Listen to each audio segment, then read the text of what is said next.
네, 12페이지의 하단 골로새서 2장 2절 9절 인용 성토를 봅니다. 이는 저희로 마음의 위안을 받고 사랑 안에서 연합하여 원만한 이해의 모든 부요에 이르러 하나님의 비밀인 그리스도를 깨닫게 하려 합니다. 그 안에는 지혜와 지식의 모든 보화가 감추어 있느니라. 내가 이것을 말하면 아무도 공유하는 말로 너희를 속이지 못하게 하려 하니 그 안에는 신성의 모든 충만이 육체로 거하시고 그랬어요. 여기에 하나님의 비밀을 그리스도라고 기록을 하고 있어요. 요한복음 1장 14절로 18절 말씀이 육신이 되어 우리 가운데 거하심에 이것은 우리의 장막이 되심에 그런 용어라는 걸 내가 여러 번 말씀드렸었죠. 우리가 그 영광을 보니 아버지의 독생자의 영광이요 은혜와 진리가 충만하더라. 말씀이 육신이 되어 오셨던 인자로 오셨던 예수님이 모든 참 제자들의 거처가 되어주러 오신 것이다. 그러니까 그분이 성전인 것이죠. 우리가 다 그의 충만한 데서 받으니 은혜 위에 은혜를 받아. 율법은 모세로 말미암아 주신 것이요 은혜와 진리는 예수 그리스도로 말미암아 온 것이다. 원래 하나님을 본 사람이 없으되 아버지 품속에 있는 독생하신 하나님이 나타내셨느니라 그랬어요. 골로새서 3장 11절 거기에는 헬라인이나 유대인이나 할례파나 부할례파나 야만인이나 스기야인이나 종이나 자유인이 차별이 있을 수 없나니 오직 그리스도는 만유시요 만유 안에 계시니라. 굉장히 중요한 용법들이 나고 잘 교계에서 설교를 잘 하지 않는 그런 용어가 나왔어요. 그리스도는 만유시다. 그리스도 나의 존재 자체도 그리스도로 말미암아 있는 것이죠. 그리스도가 모든 있는 것들 만유의 실제는 그리스도이기 때문에 내가 이 세상에 지금 현재 이렇게 존재하고 있다, 교회 중에 존재하고 있다는 것 자체가 그리스도로 말미암은 것이다.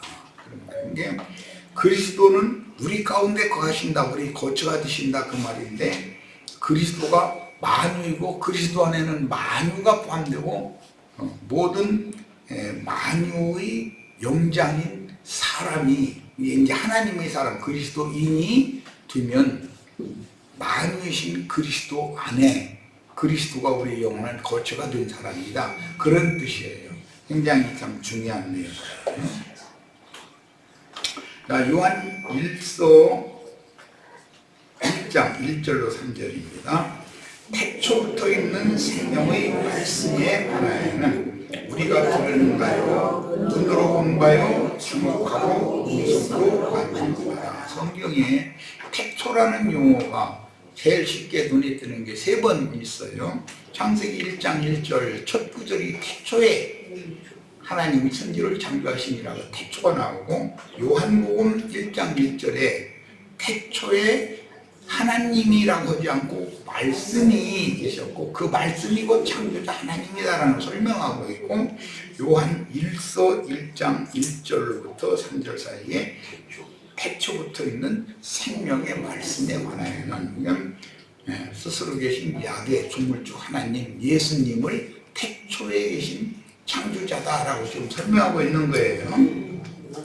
그 안에 우리가 예수 그리스도 밖으로 쫓겨났던 사람들이 예수 그리스도 안으로 회복되어져 다 돌아가야 된다라는 걸 성경이 지금 강조하는 거니까 이 생명이 나타내신 바 된지라 이 영원한 생명을 우리가 보았고 증거하여 너에게 전하노니 이는 아버지와 함께 계시다가 우리에게 나타내신 바 된자니라. 우리가 보고 들은 바를 너희에게도 전하면 너희로 우리와 상임이 있게 하려 함이니 우리의 상임은 아버지와 그 아들 예수 그리스도와 함께 합니다. 이제 지혜로운 건축자 성막, 광야의 성막, 회막 건축에 쓰임받았던 유다지파의 부살렐과 단지파의 부살렐의 동역자인 오홀리압에 대한 말씀을 볼 겁니다. 출애굽기 31장 1절로 11절 여호와께서 모세에게 일러 가라사대 내가 유다지파 홀의 손자요 우리의 아들이 우리라고 그랬는데 우르 빛이라는 뜻이에요. 우리의 아들인 부살렐이라는 말은 건축자다라는 뜻이에요. 지명하여 부르고 하나님의 신을 그에게 충만하게 하여 지혜와 총명과 지식과 여러 가지 재주로 공교한 일을 연구하여 금과 은과 노스로 만들게 하며 보석을 깎아 불리며 나무를 새겨서 여러 가지 일을 하게 하고 내가 또 단지파 아히사막의 아들 오홀리압을 세워 그와 함께 하게 하여 여기에서 나무를 새겨서라고 이렇게 번역이 됐는데 사실은 성막 건축은 나무가 그렇게 반듯하고 좋은 기둥이 되거나 판자가 널판이 들 만한 그런 나무가 광야에 그렇게 자라지를 않기 때문에 많은 가시나무들을 시띠 나무들을 해가지고 말려서 재단을 해가지고 조각을 붙여가지고서 규격에 맞춰서 한 것이 성막 재료이기 때문에 이것을 모두 조각목이라고 그러죠. 여러 조각이 하나로 뭉쳐져서 만든 그런 재료들이라는 거예요. 그런데 여기서는 새겨서라고 그랬어요. 목수들이 일을 하는 걸 보면은 어떤 나무와 어떤 나무를 이렇게 연결을 할 때 보면 어디는 끌로 파고 어디에는 촉을 이렇게 내고 그래가지고 딱 갖다 끼지요. 끼고 거기다 이제 비음을 준다고 그러는데 이 얇은 그 나무 쭉을 이렇게 해서 그 조그만 틈이라도 있으면 그걸 메꾸지요. 그냥 틈틈은 움직이지를 않죠. 그렇게 하는 것을 나무를 새긴다라고 이렇게 표현을 한 거예요. 개념을 이해를 잘 하시길 바라요. 그 다음에 무릇 지혜로운 마음이 있는 자에게 내가 지혜를 줘 그들로 내가 네게 명한 것을 다 만들게 할지니 곧 회막과 증거 궤와 그 위의 회소와 회막의 모든 기구와 여기는 전부 회막이라는 용어가 사용되고 있어요. 회막이라는 말은 하나님의 백성들과 거리를 두고 동서남북 사방으로 세 지파씩 이렇게 그 회막의 주위에 진을 지켜 이스라엘이 유진대형에서는. 그런데 그 회막을 먼저 회막 둘레는 60개의 그 나무 기둥을 세우고 받침 위에 세우고 거기에 이렇게 세마포 포장을 빙 둘러서 울타리를 치는 거죠. 말하자면 이해를 말하자면 그 울타리 밖은 이스라엘 백성들의 사방의 처소지만 그럼 이스라엘 백성들이 뭐 하는 것도 맨 그 사방 둘레에는 가까이는 레위인들이 이렇게 살게 하고 나머지는 이제 지파별로 이렇게 사방을 둘러서 살게 이렇게 돼 있죠. 그리고 그때는 안식일이나 절기 때는 다 회막 앞에 모여서 모세와 아론의 그 인도에 따라서 제사 행위를 하는 그 예배 행위를 하는 그런 신앙생활을 하는 것이 광야의 신앙생활이었어요. 회막은 그러니까 외곽이라고 보면 되고 회막 안에 마당을 거쳐 성소와 지성소가 있는 성막은 내면인 것이죠. 회막은 그러니까 아담을 지을 때는 땅의 흙으로 아담이라는 이 몸을 지었잖아요. 회막은 몸과 같은 것이죠. 그리고 그 코에 숨을 불어넣어서 산혼이 되게 하신 것은 성막인 것이죠. 회막 안에 이해를 잘 하시기를 바래요.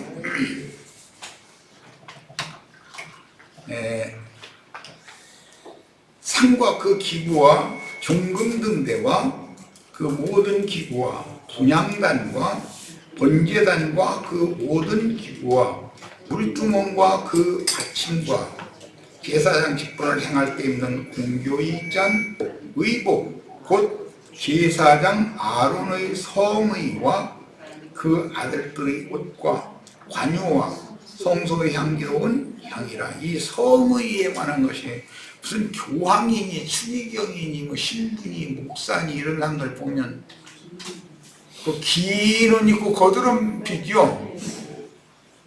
지금 이런 율법 시대도 아닌데 그리스도로 옷 입으라고 그랬지 그런 긴 옷 입으라고 성경에 있는 게 어디가 있어요?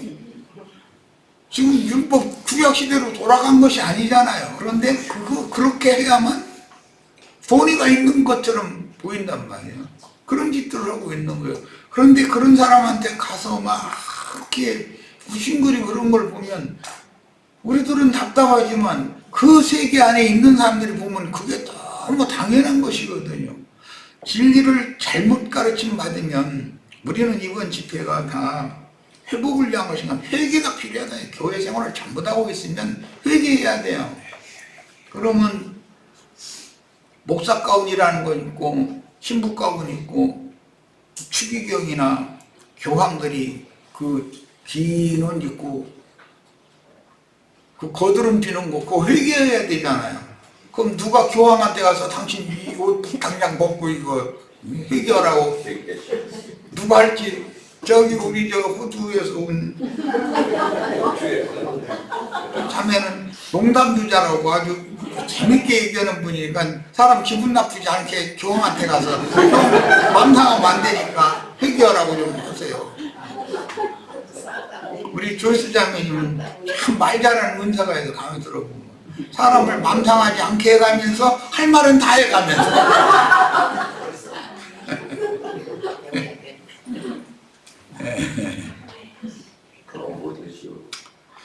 네, 상과 그 기구와 정금등대와 그 모든 기구와 옷 얘기했지. 네, 성의와 그 아들들의 옷과 관유와 성소의 향기로운 향이라. 무릇 내가 네게 정한 대로 그들이 만들지니라. 신약에서 지혜와 계시의 성령으로 바울 속에 임재하신 그리스도는 하나님의 지혜와 계시의 영을 받아 지혜로운 건축자가 되었으므로 고린도전서 3장 10절에서 자신을 지혜로운 건축자라고 소개하되 내가 주신 하나님의 은혜를 따라 내가 지혜로운 건축자와 같이 토를 닦아두었다. 내가 닦아둔 이 토 외에 다른 토를 또 닦으면 안 된다. 이렇게 강력하게 증거하고 있죠. 토라는 것은 교회를 세우는 기초다 그런 말이죠. 토전이니까 집토인 것이죠. 그런데 이 지방교회는 각 지방이 집토라고 그러죠. 지방 입장의 교회를 세워야 된다. 그런데 나는 그게 아니고 집토 잘못 잡는다고. 성경에 말하는 집토는 이 터는 그리스도라고 되어 있다. 성경에 구속을 이루신 그리스도가 하나님의 집의 집터가 돼야지 어느 사람이 사는 어떤 동네가 집터가 하나님의 집의 터가 되어서야 그럼 말이 안 맞지 않냐.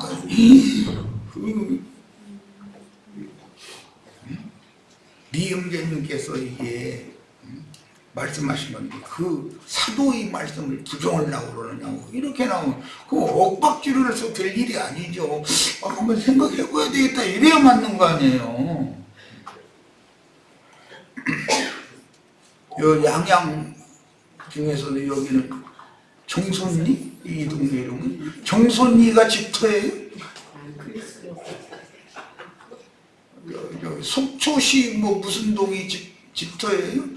이게 그런 개념 때문에 로마교는 어느 성읍의 어떤 동마다 성당이 하나씩 세워져 있어요. 그런 개념 똑같은 거예요.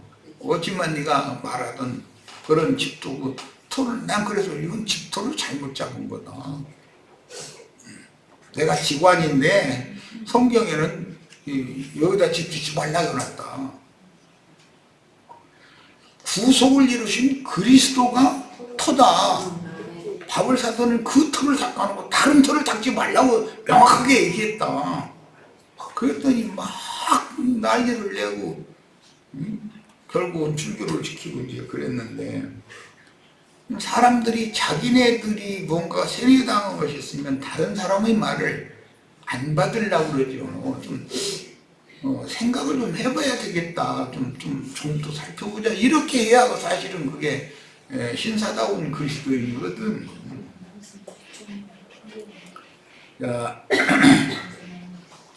바울 형제님은 셋째 하늘 곧 하나님의 낙원으로 이끌려가서 하나님의 집이요 하늘의 문인 교회에 대한 이상을 확실하게 보고 들었으므로 성령의 감동하심에 따라 그의 서신 14편으로 대언하기를 각지에 세워진 교회들이 어떻게 건축되어야 하며 그 안에 있는 신령한 기구들과 제사장들의 옷과 관유와 향을 어떻게 만드는지를 상세하게 설명하였습니다. 우리 고린도후서 12장 내용을 잘 알 거예요.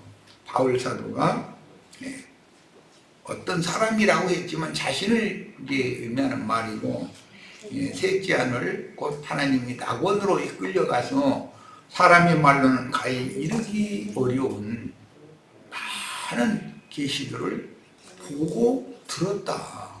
나는 이것을 증거하기 위해서 내 생명을 바친다. 그랬단 말이에요. 그러니까 우리 형제 자매님들도 주님 앞에 이런 지혜와 계시의 영에 의하여 계시를 받는 게 필요해요. 계시를 받는 자만이 아는 거예요. 계시 받은 만큼 아는 거예요. 아는 것이 곧 믿음이고, 믿음은 곧 하나님이 그대로 그가 그렇게 믿었으면 그 믿음대로 될 것이기 때문에, 이루어 놓으실 것이기 때문에 참 중요한 말이죠. 출애굽기는 1장으로부터 19장까지 한 단락, 20장부터 30장까지 또 한 단락, 31장에서 40장까지 또 한 단락, 이렇게 크게 세 단락으로 나누어서 상고하면 그 흐름과 내용을 이해하기가 쉽습니다. 그러면 한자가 빠졌죠? 본인들이 지금 있는 자리에 다 전도하실 때도 여기 다 고쳐서 전도하셔야 돼요. 책자 돌리셔야 돼요. 쉽습니다를, 내가 이게 여러 번 읽었는데도, 김옥기 홍자님도 있고 월자자매도 있고 다 읽었는데도 여전히 못 찾아내가지고 그러는 거, 이게 책이라는 건. 자, 거기 꼭 이렇게 그 체크표, 꼭지표하고 거기다 숫자를 꼭 써서 넣으세요. 자, 출애굽기 1장으로부터 19장까지는 애굽에 사로잡힌 아브라함의 자손들이 그들의 조상 대대로 생업으로 삼았던 목축업과는 상반되는 농사의 일과 흙을 이겨서 벽돌을 구워 애굽의 국고성을 건축하는 일 등 땅의 일로 인하여 극심한 고역을 당했습니다. 고역 중에 하늘의 하나님 곧 그들의 조상의 하나님께 호소하니 창세기 15장에서 하나님이 아브라함과 맺은 언약을 기억하시고 예비된 사람인 모세와 그의 동역자인 아론을 보내어 애굽의 고센 땅에서 하나님의 군대대로 불러보내어 시내산까지 이르게 하신 출애굽 이후 1년 기간의 과정을 첫 단락에서는 기록을 해놨다. 자, 출애굽기 32장 5절을 빨리 찾아서 읽습니다. 첫 번째 모세가 40일 금식 기도를 하고 두 돌판을 받아가지고 내려오는 것이 출애굽 후 만 1년이 지난 절기 때, 6월절 때 했었다라는 거예요. 엊그제 내가 잠깐 얼핏 얘기한 것 같은데 우리 형제 자매님들이 직접 확인하세요. 출애굽기 32장 5절가 읽습니다.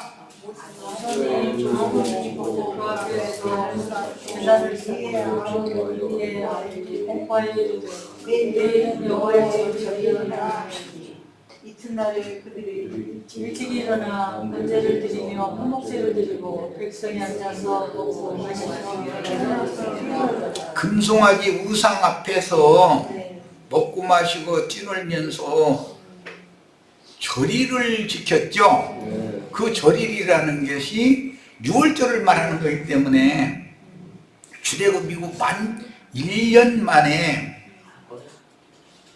하나님의 말씀을 두 돌판에 새겨서 받은 말씀을 산 아래에 던져서 깨뜨린 것이 만 1년 후에 있었던 일이다 그 말이에요. 이해하셨죠? 자, 그 다음에는 40장으로 갑니다. 이제 또 있습니다. 본인의 성경책으로 40장 2절 읽고 17절을 읽겠습니다. 자, 빨리 찾아 읽습니다.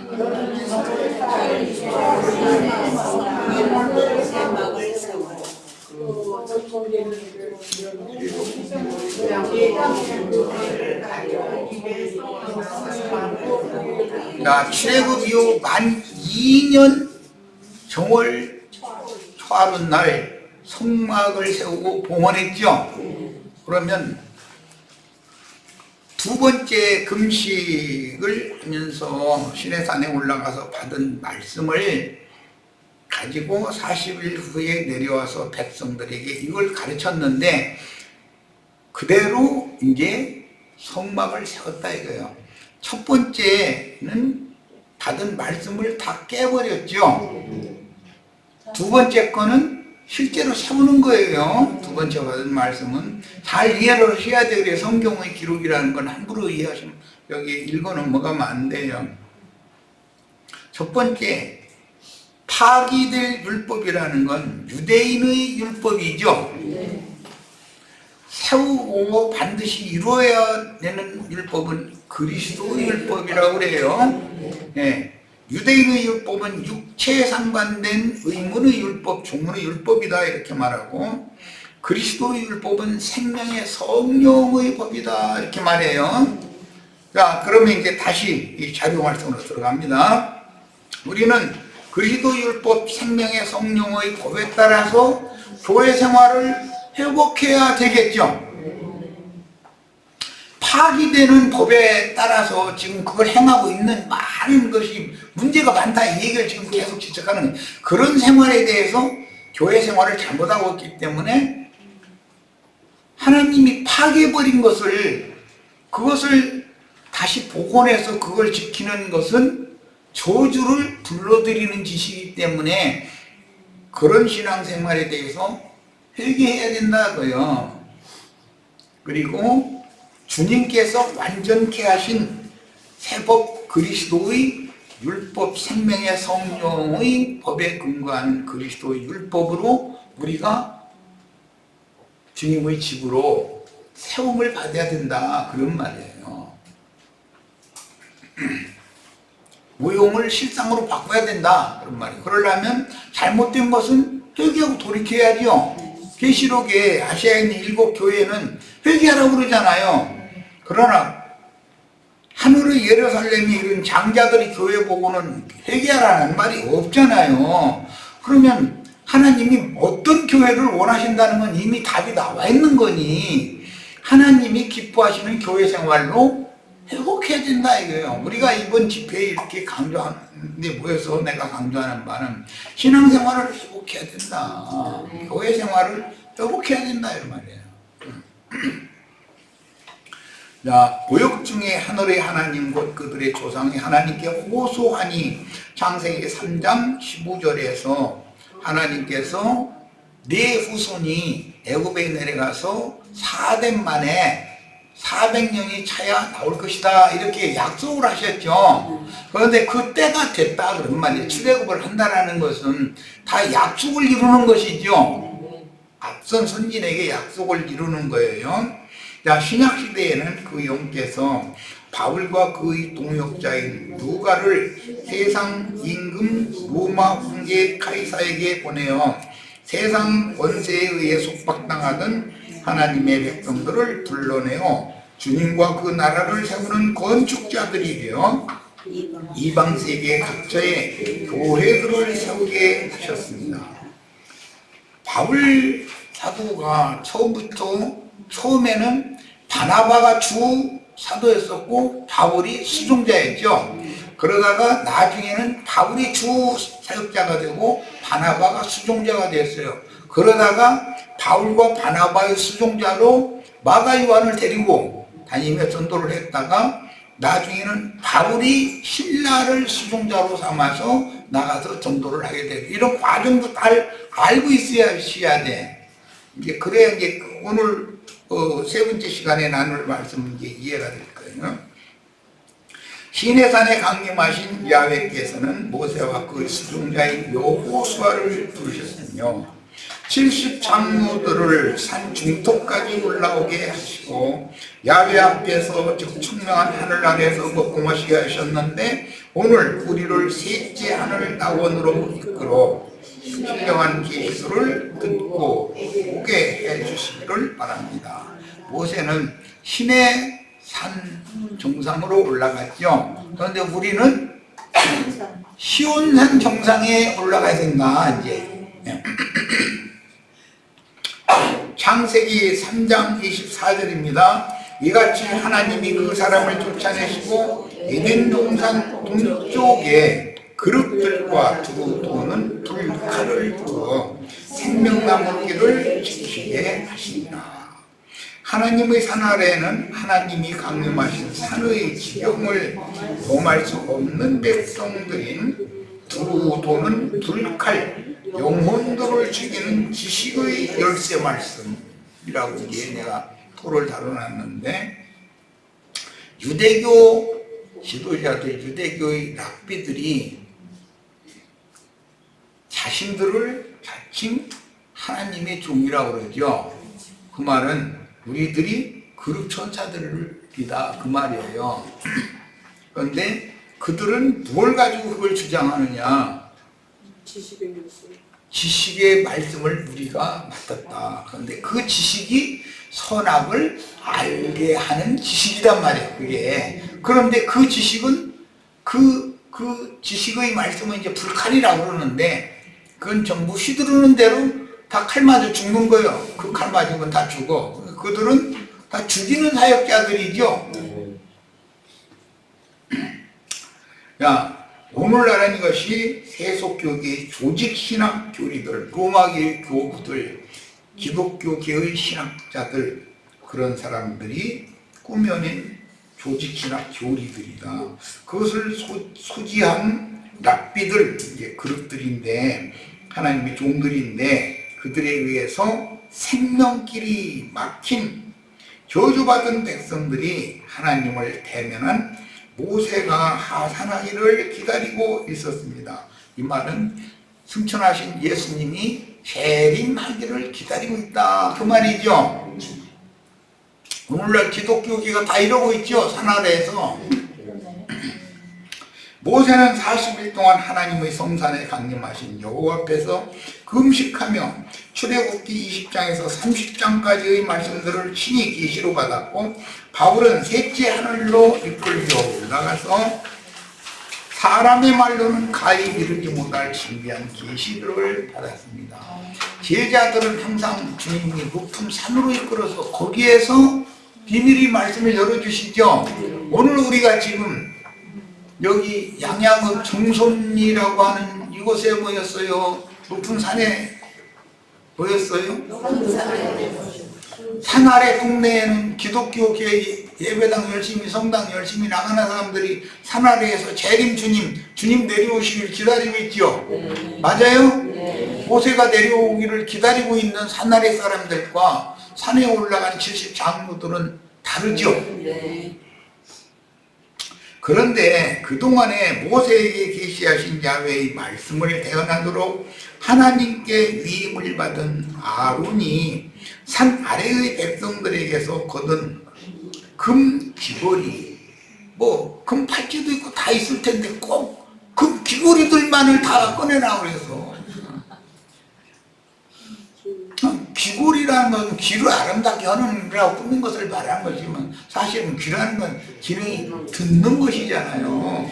말하고자 하는 의도가 있는 것이죠. 금 귀걸이를 다 받아가지고 불에 녹여서 각도로 새겨서 금송아지 우상을 세우고 그 앞에서 먹고 마시며 뛰노는 우상숭배를 조장하였습니다. 이 금 귀걸이들로 불에 녹여서 만들어서 세운 금송아지는 신학교에서 지금 대량 생산을 하고 있다 이거. 금송아지 우상들 신학교에서 대량 생산하고 있죠. 그 앞에서 사람들이 다 먹고 마시며 뛰놀며 지금 우상 숭배하고 있죠.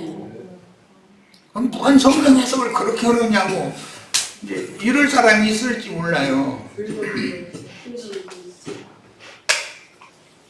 자, 셋째 하늘을 상징하는 시내산 정상에 강림하신 야훼 앞에서 하나님의 손가락으로 친히 새겨주신 십계를 받았고 현막과 손막 식양 모든 기부와 제사장 직분과 제사장의 옷과 위임을 위한 관유제조와 하나님의 임재 앞에 나가기 위하여 금제단에 살려서 분양할 향을 제조하는 법 등을 두 번째 올라가서 이 계시를 받았죠.